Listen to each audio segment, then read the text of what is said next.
continuando con nuestra transmisión, estábamos hablando que el decreto 457 describe cuáles son las personas que hacen parte, personas y empresas que hacen parte de la restricción de movilidad de acuerdo a la situación del COVID-19. Y entre ellas están las personas que están dentro de la asistencia y prestación de servicios de salud, aquellas que hacen parte de la cadena de producción, abastecimiento de medicamentos, de productos farmacéuticos y de mantenimiento y soporte para garantizar la continuada prestación de servicios de salud, aquellos que hacen parte también de la cadena de siembra, cosecha, productos agrícolas, la comercialización de productos a nivel nacional.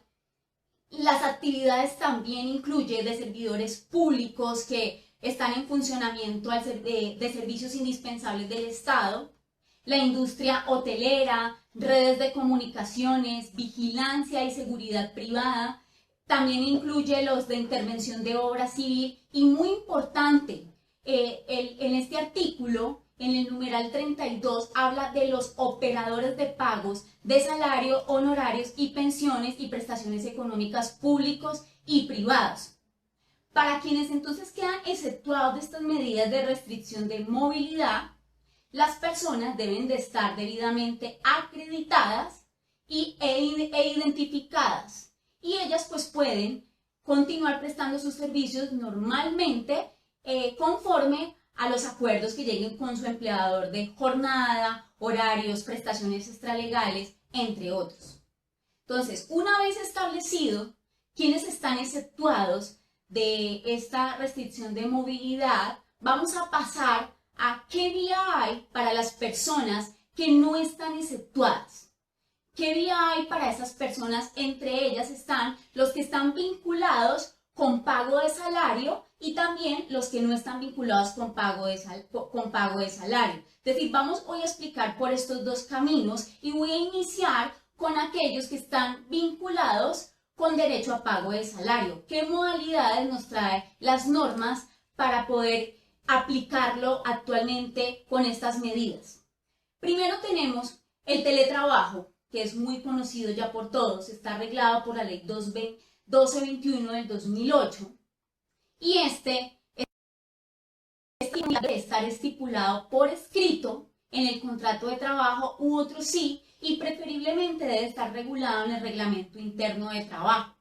Esta es una forma de organización laboral en donde un trabajador puede prestar sus servicios desde su casa o desde el domicilio de un beneficiario o de un tercero, y a este trabajador se le llama teletrabajador y puede prestar estos servicios utilizando como soporte las tecnologías de informática y comunicación TIC sin requerir la presencia física del trabajador en la empresa. Esto pues, como les digo, se puede desarrollar en el lugar de origen de la empresa, en su vivienda, en el domicilio del beneficiario del tercero o en otros lugares. ¿Qué responsabilidades hay entre trabajador y empleador? La responsabilidad para el trabajador es de custodia de los elementos de trabajo que tenga en todo el tiempo que esté en teletrabajo y cuando entregue o cuando finalice este tipo de movilidad. Y también el teletrabajador debe conocer las medidas de seguridad informática. Ahora el empleador debe de visitar el lugar para mirar qué medidas se deben de tomar para el trabajador, y este debe de estar afiliado al sistema de seguridad social en pensión, salud, riesgos y caja de compensación familiar. Asimismo, se les debe incluir en el programa de seguridad y salud en el trabajo. Estos tipos de trabajadores devengan una remuneración normal porque se les debe de respetar su mínimo vital. Ellos devengan como los trabajadores que están presenciales en las empresas, y ellos deberán recibir capacitaciones, inducciones e incluso reinducciones. Y no les será aplicable a estos las disposiciones sobre jornada laboral, sobre la jornada máxima legal, que son horas extras y trabajo nocturno. Esto por el lado del teletrabajo. Ahora, frente al trabajo en casa, que es también llamado home office, esta modalidad no está contemplada, propiamente contemplada dentro del Código Sustantivo como una forma de trabajo.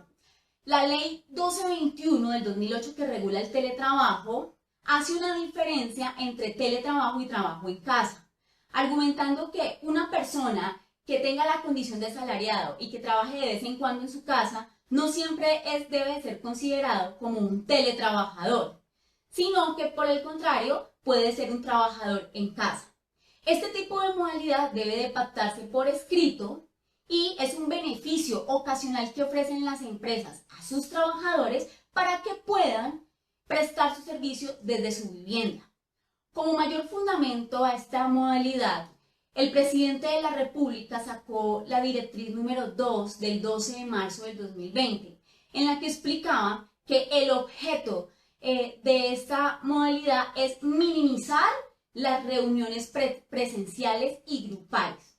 Es poder usar las tecnologías de la informática y la información para que de manera virtual los trabajadores se puedan comunicar con sus empleadores superiores y compañeros de trabajo, puedan realizar congresos, foros, entre otros eventos, y así evitar eventos masivos presenciales que propendan hacia el contagio. Esto frente al trabajo en casa. ¿Qué efectos tiene esta modalidad? Los empleadores deben de contar con todas las condiciones de igualdad de trato para estos trabajadores. Y la empresa, de ser necesario, debe suministrar herramientas para el trabajo.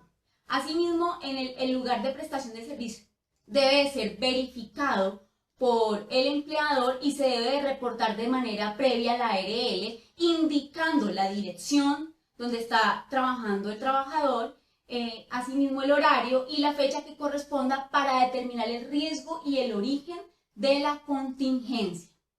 Ya tenemos entonces dos modalidades que son teletrabajo y trabajo en casa. Ahora pasamos a otra modalidad que es la licencia remunerada. Estamos frente al vínculo laboral con pago salarial. La licencia remunerada está regulada en el artículo 140 del Código Sustantivo del Trabajo y significa cuando el trabajador se le paga salario sin la prestación personal del servicio.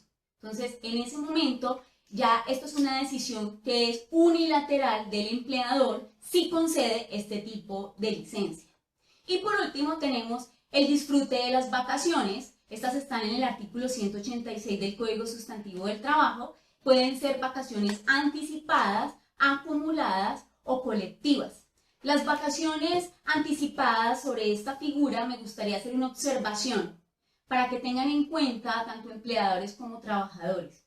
Y es que las vacaciones anticipadas, ha dicho la jurisprudencia, por ejemplo, que cuando un trabajador lleva 3 meses y se le otorgan vacaciones anticipadas, cuando él reingrese al trabajo y sucede como una renuncia voluntaria del trabajador o una terminación del contrato, el empleador no puede obligar al trabajador a que complete el año de servicios o devuelva el dinero pagado. Entonces, por eso las empresas deben de analizar a quienes le otorgan estas vacaciones anticipadas, y lo mismo sucede con las vacaciones colectivas cuando se incluye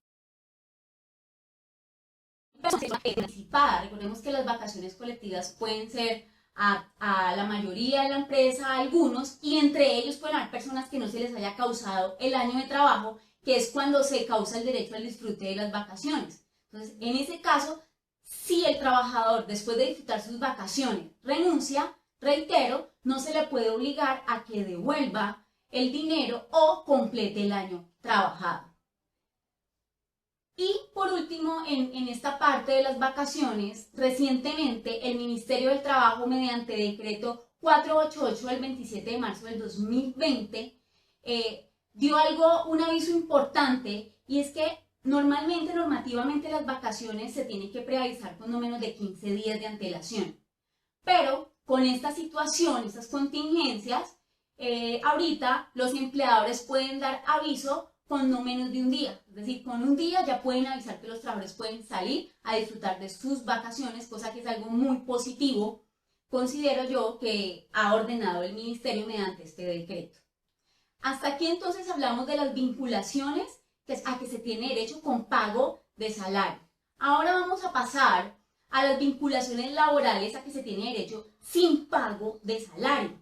Y tenemos tres modalidades, tres tipos, las cuales están reguladas en el artículo 53 del Código 51 del Código Sustantivo del Trabajo, que habla de la suspensión de contratos. Tenemos como primera medida la suspensión de contratos por 120 días, que está regulada en el numeral tercero. Recordemos que la suspensión no significa cierre absoluto de la empresa, sino que es una suspensión del establecimiento o partes del negocio ajenas a la voluntad del empleador.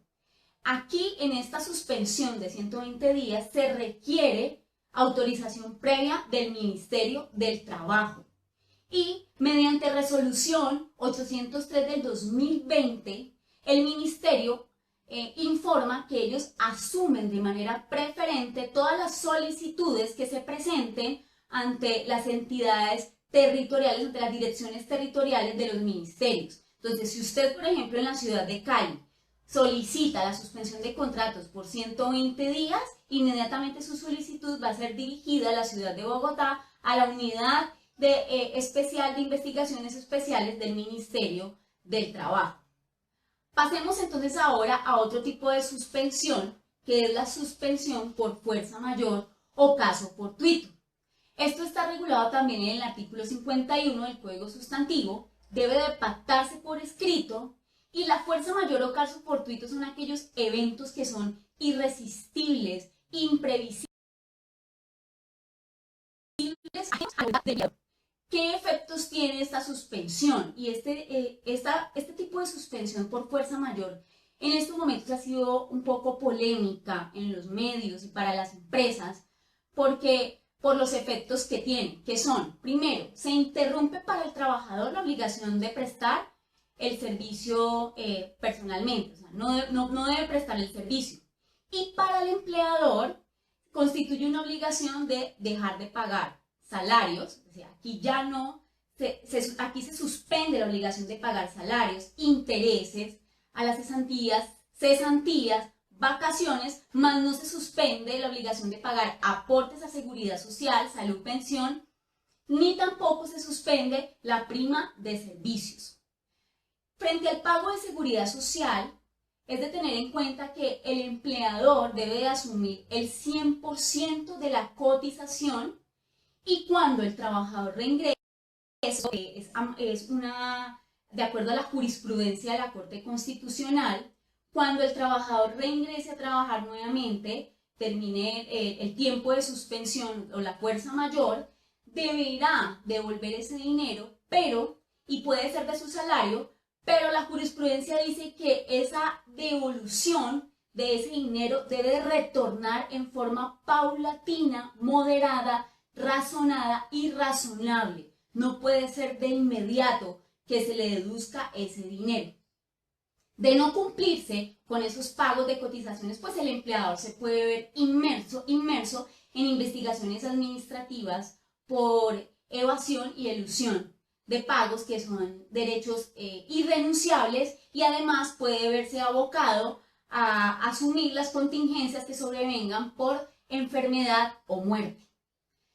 Sobre esto me gustaría traer un ejemplo, y es un oficio reciente también del Ministerio del Trabajo del 27 de marzo, en donde habla una pregunta que hizo una empresa al Ministerio de qué efecto se puede considerar de la fuerza mayor en el tema del COVID-19.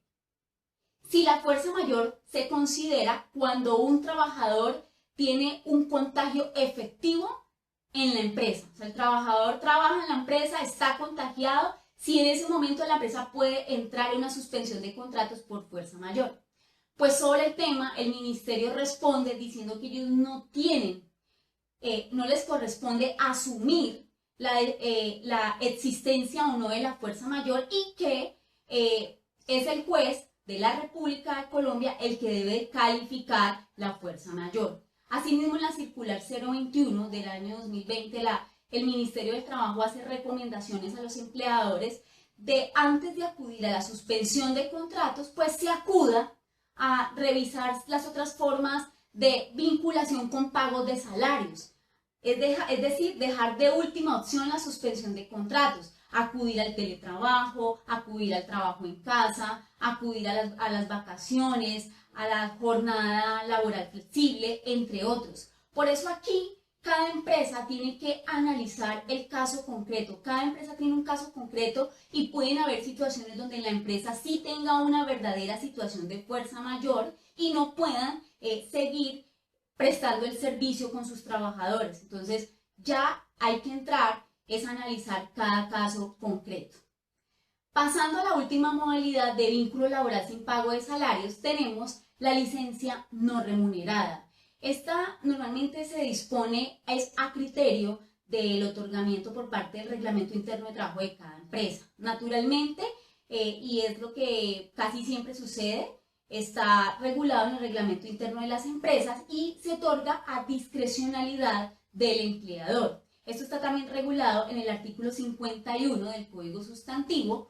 Debe de pactarse por escrito y es el permiso que un empleador otorga a un empleado para que éste se ausente de su trabajo por un tiempo. ¿Qué efectos tiene esta modalidad de licencia no remunerada? Primero, no requiere permiso por parte del Ministerio del Trabajo y en ese sentido se le otorga a las partes una decisión voluntaria y con consentimiento. En esta modalidad se hacen los descuentos de salarios, vacaciones, cesantías, intereses. No se puede hacer descuento de la prima de servicios ni de los pagos a seguridad social. Aquí sí se exime del pago de riesgos laborales y aportes para fiscales. Y también las partes pueden acordar, por ejemplo, pueden conciliar el tiempo del permiso, cuánto tiempo, si se paga una parte, si no se paga una parte, ya es discrecional.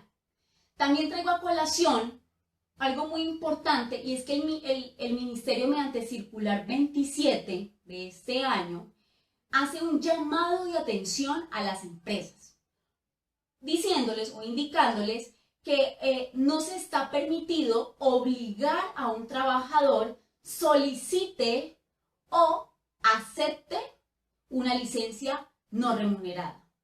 Les hace una advertencia a los empleadores y en caso de demostrarse que esa licencia no remunerada no fue por voluntad del trabajador o este fue coaccionado, tuvo alguno de los vicios de consentimiento, entonces esta licencia se tendrá como ilegal. Así que con esto hemos hecho un análisis de dos caminos que pueden tomar las empresas